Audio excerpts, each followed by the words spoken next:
ఇంకొక అంశంలోకి వెళ్దాం. అంటే మీరు ఇందాక అన్నారు ఒక కామన్ మినిమం ప్రోగ్రామ్ పెట్టుకుందాం అనేటువంటిది ఒకటి అన్నారు. అంటే ఆ కామన్ మినిమం ప్రోగ్రామ్కి ఏంటి ప్రాతిపదిక? అంటే మీ మేనిఫెస్టో సపరేట్ ఉంటుంది, కాంగ్రెస్ కోదండరామ్ గారి పార్టీల మేనిఫెస్టోలు సపరేట్గా ఉంటాయి, మళ్ళీ అందులోంచి common minimum programme. Common minimum programme మేము ఏంటంటే మా మేనిఫెస్టో అంతకుముందు మేము తాండూరు రైతు సభ పెట్టినప్పుడు 25,000 కోట్లతోటి వ్యవసాయ బడ్జెట్ పెట్టాలనేది మేము ఉంది. అది మా కామన్ ప్రోగ్రాంలో కూడా తీసుకొస్తున్నాం. వాళ్ళు కూడా రైతుల కొరకు చేసేది కదా. అట్లా మా దాంట్లో ఉన్నటువంటి ఎజెండాలో ఉన్నటువంటి కొన్ని కామన్ దాంట్లోకి వస్తాయి.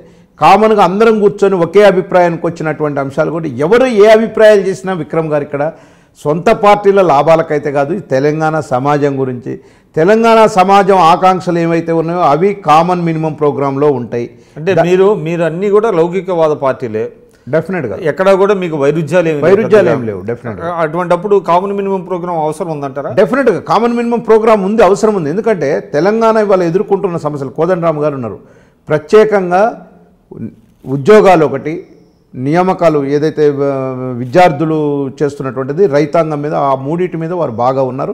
మేము కూడా అవే చేసినాం. వాటిని ఒక ప్రోగ్రామ్గా చేస్తున్నాం. అంటే ఎట్లా ఈ రేషనలైజేషన్ ఎట్లా చేయాలనేది ఒక థియరిటికల్గా వస్తున్నాం. కాంగ్రెస్ పార్టీ ఉంది, వాళ్ళు ఈ మధ్య ఇళ్ళు ఇస్తామన్నారు, 5 లక్షల ఇళ్ళు ఇస్తామన్నారు, గ్యాస్ కనెక్షన్లు ఇస్తామన్నారు. వాళ్ళ ప్రోగ్రాంలో ఉన్నాయి కూడా మా మినిమం ప్రోగ్రాంలోకి రావచ్చు. పొత్తు నుంచి బయటకు రావడానికి కూడా ఒక ప్రాతిపదిక ఉపయోగపడుతుందా? డెఫినెట్గా నేనేమంటున్నానంటే కామన్ మినిమం ప్రోగ్రామ్ ఎక్కడైనా సరే అది డీవియేషన్ వస్తే డెఫినెట్గా దేనికి ఆలోచించమండి. అధికారం పెద్ద లక్ష్యమే కాదు, తెలంగాణ సమాజం కొరకే కదా మేము ఏర్పడ్డది. ఆ సమాజానికే అన్యాయం జరిగేటప్పుడు మళ్ళీ మాకే ఉంది. అందుకని దీన్ని ఇప్పుడు చూడండి, కాంగ్రెస్ పార్టీలో లుకలుకలు మొదలైనవి, ఇది కమిటీల దాంట్లోనే. ఇటువంటి పరిస్థితుల్లో టీఆర్ఎస్ చాలా బలంగా ఉంది, అధికారంలో ఉంది, ఆ నాయకుడికి పట్ల ప్రజల్లో విపరీతమైనటువంటి ఆదరాభిమానాలు వ్యక్తమవుతున్నాయి. కొంత నియోజకవర్గాల్లో వ్యతిరేకత ఉందనుకోండి.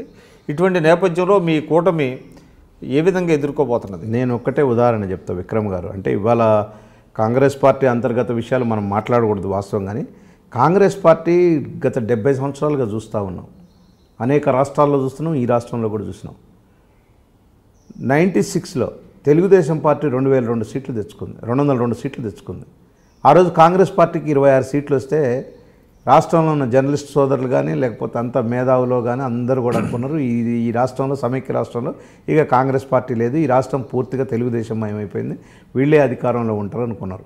నిజంగా కూడా 26 మంది ఉన్నారు, చెట్టుకోహళ్ళు పుట్టకోహళ్ళు అయిపోయింది ఆ రోజు. అసలు నియోజకవర్గాల్లో కాంగ్రెస్ 94 తర్వాత ఈ 2004కి వచ్చేసరికి, ఎలక్షన్స్కి వచ్చేసరికి చెట్టుకోహళ్ళు పుట్టకోహళ్ళు ఉన్నారు, అసలు ఎక్కడ ఎవరున్నారో కూడా.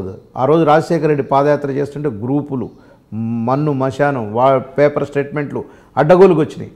తర్వాత వాళ్ళు 187 తోటి పవర్లోకి వచ్చారు. కాంగ్రెస్ పార్టీ లీడర్ల మధ్య కొంత ఈ రకమైనటువంటి విభేదాలు మొదటి నుంచి ఉన్నమాట వాస్తవమే.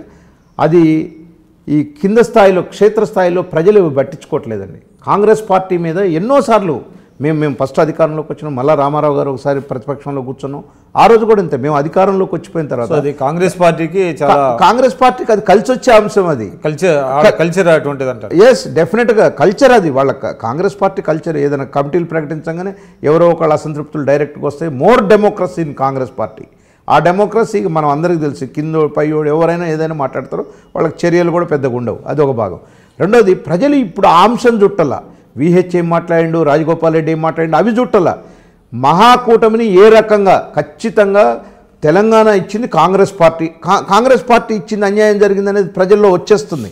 ఇట్లాంటి కాంగ్రెస్ పార్టీ అధికారంలోకి తెచ్చిన తర్వాత వీళ్ళు టీఆర్ఎస్ వాళ్ళు ఎంత దౌర్జన్యం కానండి. ఇంకోటి, ఇవాళ టీఆర్ఎస్ పార్టీ చేసిన గొప్ప ఘనకార్యం, వాళ్ళు ప్లస్ అయ్యిద్ది అనుకున్నారో ఏమనుకున్నారో, ఈ మధ్యకాలంలో కాంగ్రెస్ పార్టీ లీడర్ని మన జగ్గారెడ్డి, రేవంత్ రెడ్డి, మన కేసులు అంటారా, ఈ మన గండ్ర వెంకటరమణారెడ్డి, ఈ ముగ్గురిని పాత కేసులు ఏవైతే ఉన్నాయో ఆ కేసులు ఇప్పటికీ కాదు, 10 సంవత్సరాల కింద కేసులు, 4.5 సంవత్సరాలు అధికారంలో ఉన్నారు, ఎన్నడూ లేనిది ఆ కేసులు ఇప్పుడు ఫైల్లోకి వస్తే మీరు మరి మీ కింద ఆఫీసర్లు పనిచేస్తున్నారనో లేకపోతే మీరు దాన్ని యూటిలైజ్ చేసుకోవాలి, ఈ అధికారం ఆపద్ధర్మ అధికారాన్ని ఉపయోగించుకొని చేయాలని ఏదో చేస్తే సమాజంలో ఒక రాంగ్ మెసేజ్ పోయింది. ఇవాళ మీరు గమనించండి, గ్రౌండ్ లెవెల్లో అరే ఏంటి ఒక సమాజాన్నే టార్గెట్ చేసిండు కేసీఆర్ అనేది కూడా వచ్చేసింది ఆల్రెడీ.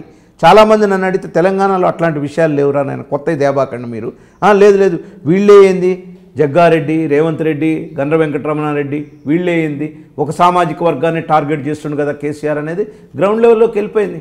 నేను అంటున్నా కేసీఆర్ కానీ కేసీఆర్ ప్రభుత్వాన్ని కానీ ఇట్లాంటి చర్యలు చేయకండి. తెలంగాణ ప్రాంతం రాజకీయంగా చాలా అభ్యుదయంగా ఉన్నటువంటిది. కులాల పోరాటం, కొట్లాట, వర్గాల పోరాటాలు పెట్టకండి అని అంటున్నా. అంటే మీరు చేసే చర్యలు ఆ విధంగా ఉన్నాయి. 10 సంవత్సరాలు రేవంత్ రెడ్డి మీద ఉన్న కేసు 4.5 సంవత్సరాల్లో ఎన్నడూ గుర్తురాలా? జగ్గారెడ్డి పాస్పోర్ట్ కేసులో ఉన్నప్పుడు ఎవరైతే అతను వాంగ్మూలం ఇచ్చిండో దాంట్లో హరీష్ రావు పేరు కూడా ఉందన్నాడు. ఇంట్రాగేట్ చేయండి, హరీష్ రావుని కూడా అడగండి, బయటకు ఓపెన్గా రండి. ఇంకా చాలామంది పేర్లు ఉన్నాయని చెప్తున్నారు, వాళ్ళ పేర్లు కూడా తీయండి. ఒక్క జగ్గారెడ్డి జోలికి ఎందుకు పోవాలా? కేసులుంటే దాన్ని లీగల్గా చట్టపరంగా ఎదుర్కోవాలా, ఖచ్చితంగా దాన్ని స్వాగతిస్తాం. కానీ ఈ టైం అనేది మీరు ఒక యూటిలైజేషన్కి ఉపయోగించుకున్నారు. నిజంగా కూడా జగ్గారెడ్డిది ఏంది, ఆజాద్ వచ్చే టైంకి నువ్వు అరెస్ట్ చేసి ఆడబెట్టావు. ప్రజల్లో ఏం పోయింది? ఆటోమేటిక్గా పోయింది. ఎలా చట్టం తన పని తాను చేసుకుపోతుంది. డెఫినెట్గా విక్రమ్ గారు, చట్టం తన పని తాను ఇట్ ఈజ్ కరెక్ట్ టైం కాదంటున్నా నేను. మీరు చేసిన టైం టైమింగ్ రాంగ్ కదా. మీరు ఎప్పుడైనా చేయండి. ఆయన ఒక సభ పెట్టుకుంటే ప్రజల్లోకి వెళ్ళిపోద్దండి. ఇవాళ మీడియా ఎట్లుంది, ఈ నిమిషంలో ఇప్పుడు ఒకటి జరుగుతుంది. నేను ముందు కారులో ప్రయాణిస్తుంటే నా గురించి వెనక టీవీ స్క్రోలింగ్ వస్తుంది. అట్లయిపోయింది ఇవాళ.